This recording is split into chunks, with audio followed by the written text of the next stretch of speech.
Hello दोस्तों, नमस्कार। एक बार फिर से स्वागत है आपका हमारे चैनल शिवशक्ति नॉलेज सेंटर में। और आज हम पढ़ने जा रहे हैं प्रॉफिट एंड लॉस, मानी लाभ और हानि। ठीक है, जैसा कि मैंने आपको पहले भी कई बार बता दिया है कि जो मैं वीडियोस बना रहा हूँ ये आईटीआई की जो वर्कशॉप कैलकुलेशन एंड साइंस है उसके हैं। ठीक है, और इसका जो लाभ हानि का आज हम फर्स्ट पार्ट तैयार करने जा रहे हैं, हम फर्स्ट पार्ट पढ़ाने जा रहे हैं। ठीक है, इसमें देखिए कि हम आज कुछ बेसिक चीज़ें सीखेंगे और बेसिक के साथ साथ हम कुछ फॉर्मूलेज भी बनाना सीखेंगे कि हमें फॉर्मूले कैसे बनाने हैं, प्रॉफिट कैसे होता है, लॉस कैसे होता है, इन सब चीज़ों को आज हम सीखेंगे। चलिए हम स्टार्ट करते हैं। हमारा जो चैप्टर है लाभ हानि। ठीक है, लाभ कब होता है और हानि कब होती है। ठीक है, सबसे पहले तो देखिए हमारे पास जो लाभ हानि है इसके अंदर दो चीज है। या तो किसी चीज को आप खरीदोगे या तो लाभ होगा या हानि होगी, उसी के बारे में आज हम पूरा डिस्कस करेंगे। ठीक है, चलिए मैं इसके दो पार्ट ले लेता हूँ। एक ले लेता हूँ इधर लाभ, ठीक है, जिसे इंग्लिश में बोलते हैं प्रॉफिट। प्रॉफिट, ठीक है, और इधर ले लेते हैं हानि, जिसे इंग्लिश में बोलते हैं लॉस। ठीक है, क्या बोलते हैं? लॉस बोलते हैं। देखिए लाभ, जब भी आप किसी वस्तु को खरीदते हैं और उसको जिस भाव से खरीदे हैं उस भाव से ज्यादा भाव में बेचते हैं तो आपको क्या होता है? प्रॉफिट होता है। क्या होगा? प्रॉफिट। मान लीजिए किसी वस्तु को आपने 100 रुपए में खरीदी और 150 में बेच दी, 200 में बेच दी या 120 में बेच दी, तो आपको लाभ होगा। अगर आप किसी वस्तु को 100 रुपए में खरीदते हैं, 80 में बेचते हैं, 50 में बेचते हैं, 60 में बेचते हैं, या आपके पास रखी रखी ही खराब हो जाती है, तो आपको लॉस होगा। क्या होगा? लॉस होगा। ठीक है, तो उसी को आज हम जानेंगे। मैंने आपको बताया कि लाभ कब होता है और हानि कब होती है। हानि, किसी वस्तु को 100 रुपए में खरीद रहे हो और 80 में बेच रहे हो तो आपको लॉस होगा। या फिर आपके पास कोई भी वस्तु है वो रखी रखी ही खराब हो जाती है तो वो भी आपके पास आपका जो है वो नेट नेट नेट लॉस होगा, मानी वो पूरा ही लॉस चला जाएगा। ठीक है, तो पहले पढ़ते हैं हम प्रॉफिट। प्रॉफिट में देखिए कौन कौन सी टर्म काम में ली जाती है। पहले तो हम टर्म्स काम में लेते हैं। ठीक है, एक तो होता है आपका क्रय मूल्य। क्या होता है? क्रय मूल्य। जो फर्स्ट पॉइंट है आपका क्रय मूल्य। ठीक है, इसको इंग्लिश में बोलते हैं कॉस्ट प्राइस। क्या बोलते हैं इसको इंग्लिश में? कॉस्ट प्राइस, क्रय मूल्य। देखो किसे कहते हैं? जब आप किसी वस्तु को खरीद कर लाते हैं और वह कितने में आई, माने 50 में आई, 100 रुपए में आई, वह प्राइस आपकी कॉस्ट प्राइस कहलाती है। क्या कहलाती है? Cost price. ठीक है, क्या कहलाती है? कॉस्ट प्राइस या लागत मूल्य। हाँ, हो सकता है कि आपने 100 रुपए में खरीदी, 50 रुपए उसको लाने में लग गए, तो आपकी जो कॉस्ट प्राइस है वो 150 रुपए होगी। ठीक है, तो कॉस्ट प्राइस क्या होगी? क्या होगी कॉस्ट प्राइस? जिस वस्तु को आप जितने रुपए में खरीदते हैं वह उसकी कॉस्ट प्राइस कहलाती है। ठीक है, जिस वस्तु को आप जितने रुपए में खरीदते हैं वह उसकी कॉस्ट प्राइस कहलाती है। मानी जिस वस्तु को आप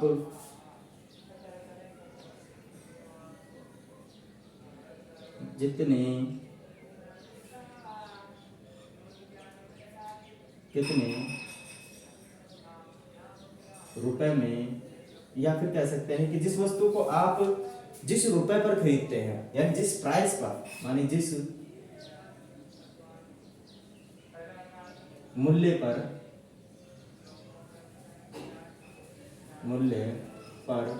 खरीदते हैं, मूल्य पर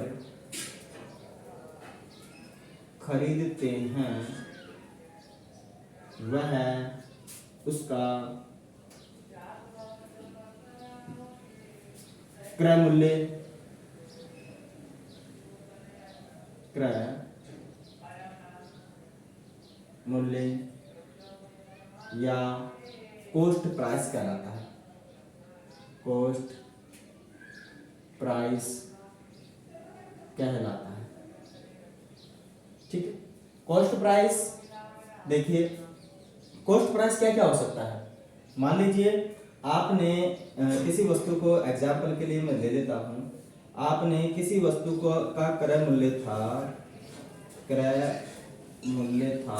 100 रुपये, ठीक है, 100 रुपये था, और उसका जो भाड़ा हो गया, क्या हो गया, भाड़ा माने उसको माल ढुलाई में जो भी पैसा लग जाता है, मान लीजिए 40 रुपये उसका क्या हो गया, भाड़ा हो गया।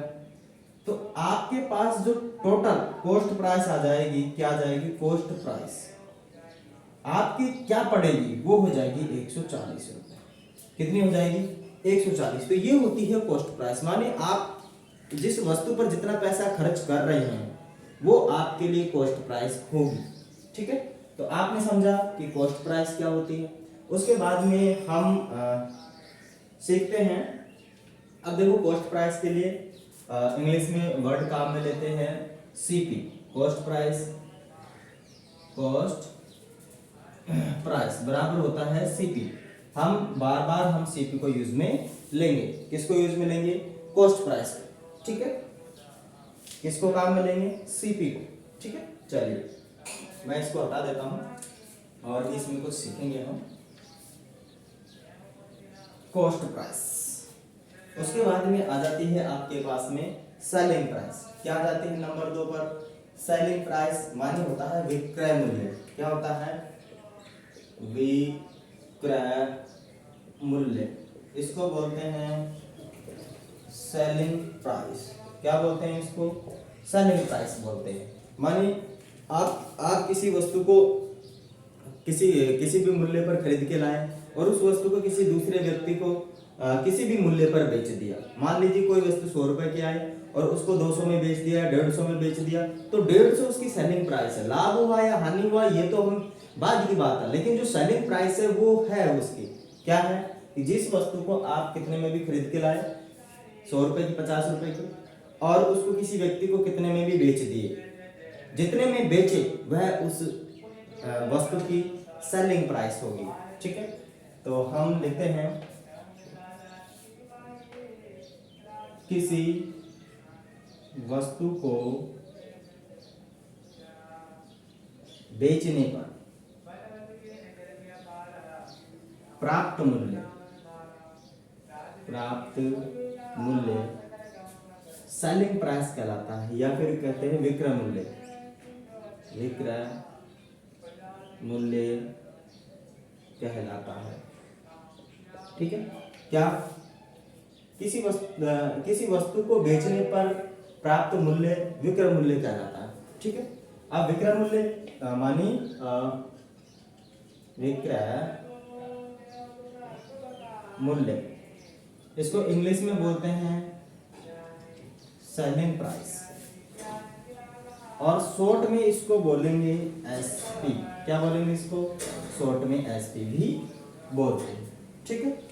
ये सेलिंग प्राइस कुछ भी हो सकती है। मान लीजिए 50 में खरीदा, 100 में बेच दिया, 200 में बेच दिया, तो जो 200 है या 100 है वो इस वस्तु का सेलिंग प्राइस कहलाएगा। लाभ हानि तो बाद की बात है कि लाभ हुआ या हानि हुआ, पहले हम किसकी बात कर रहे हैं, विक्रय मूल्य, ठीक है। 2 टर्म्स हमने सीखी, एक तो सेलिंग प्राइस हो गई और एक हो गई कॉस्ट प्राइस, ठीक है। इसको हम हटा देते हैं। 2 चीजें हमने सीख ली है। उसके बाद हम सीखते हैं लाभ या हानि, ठीक है। देखो हमने 2 चीजें सीख ली है, सेलिंग प्राइस क्या होती है और कॉस्ट प्राइस क्या होती है। उसके बाद जो हमारे पास 2 चीजें हैं, कौन कौन सी चीजें हैं, कि लाभ और हानि क्या होता है, ठीक है। क्या लाभ और हानि क्या होता है, देखिए हम लाभ हानि भी सीखते हैं। चलो सबसे पहले हम देखते हैं लाभ। देखिए लाभ, जब आप किसी वस्तु को 100 रुपए में खरीद कर 120 में बेचते हैं तो आपको 20 रुपए का लाभ मिलता है। क्या मिलता है, लाभ। तो देखिए लाभ के लिए, लाभ जब आप किसी वस्तु को कम दाम में खरीद कर ऊंचे दाम पर बेचते हैं बेचते हैं तो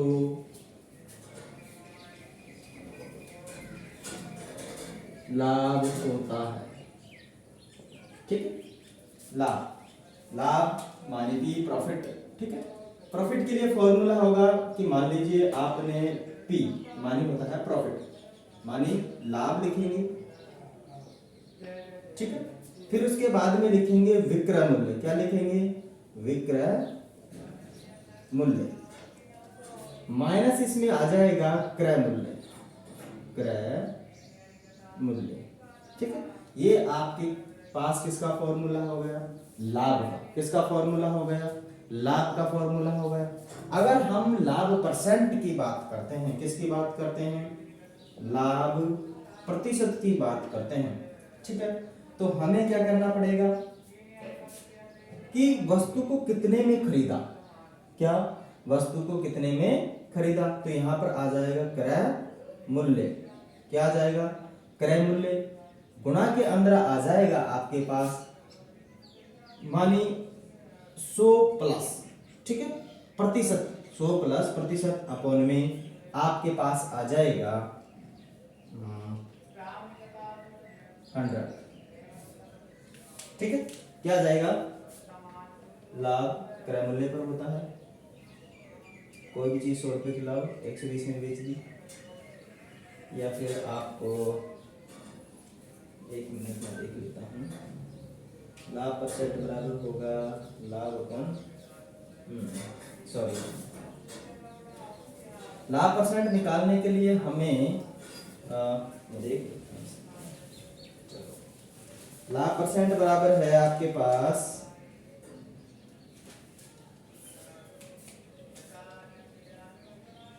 लाभ अपॉन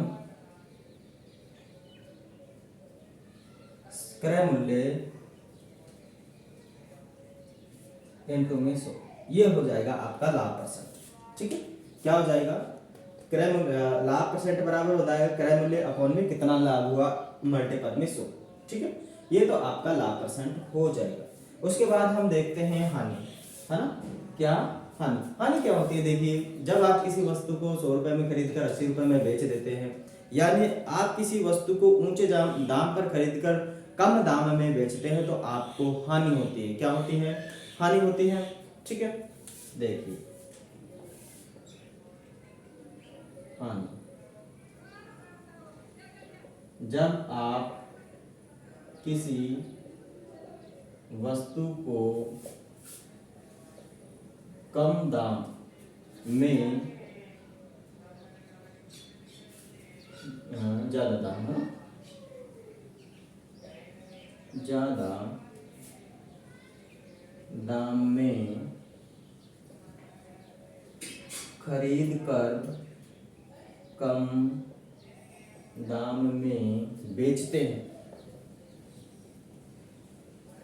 तो हानि होती है। ठीक है, क्या होती है?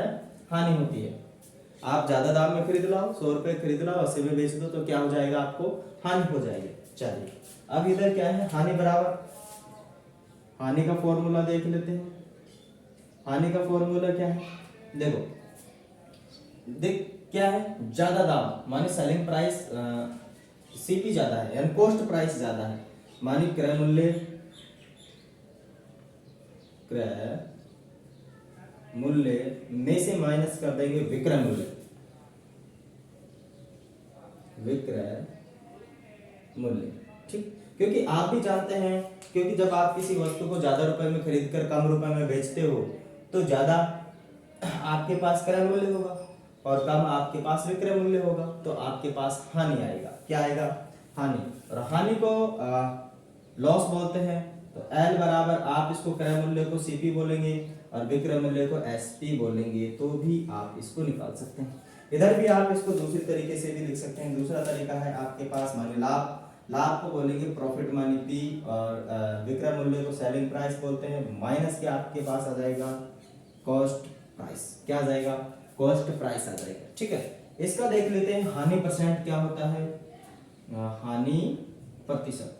ठीक है, हानि प्रतिशत आप जानते हो, देखो इधर इधर लाभ हुआ था, इधर क्रय मूल्य था, इधर नीचे क्या आ जाएगा आपके पास, क्रय मूल्य आ जाएगा, क्रय मूल्य, और ऊपर आ जाएगा आपके पास हानि। ये भाई कितने की हानि हुई, इनटू में कितना आ जाएगा, परसेंटेज। एक बात तो हमें देखने को मिली है कि दोनों में ही इधर भी क्रय मूल्य आ रहा है और इधर भी क्रय मूल्य आ रहा है। तो आप इस चीज से एक कंक्लूजन निकाल सकते हो, जब भी कभी भी किसी को लाभ हानि होगी तो वो हमेशा क्रय मूल्य पर ही होगी। क्या लाभ हानि किस पर होती है, हमेशा क्रय मूल्य पर ही होती है। किस पे होगी, लाभ हानि क्रय मूल्य पर। ठीक है, ये नहीं है सेलिंग प्राइस पे कभी लाभ हानि नहीं होती है, लाभ हानि होती है तो क्रय मूल्य पर होते हैं। आप कितने रुपए में खरीद के लाए थे और कितने में बेच रहे हो, 100 की खरीद लाए 120 में बेचते हो तो लाभ हो जाएगा, 80 में बेचते हो तो हानि हो जाएगी। ठीक है, मतलब आपकी जो कॉस्ट प्राइस है उसी पर लाभ या हानि होगी। तो आप लिख लेंगे नॉट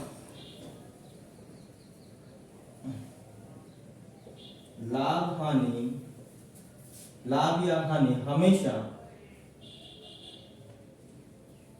कॉस्ट प्राइस माने सीपी पर ही होगी।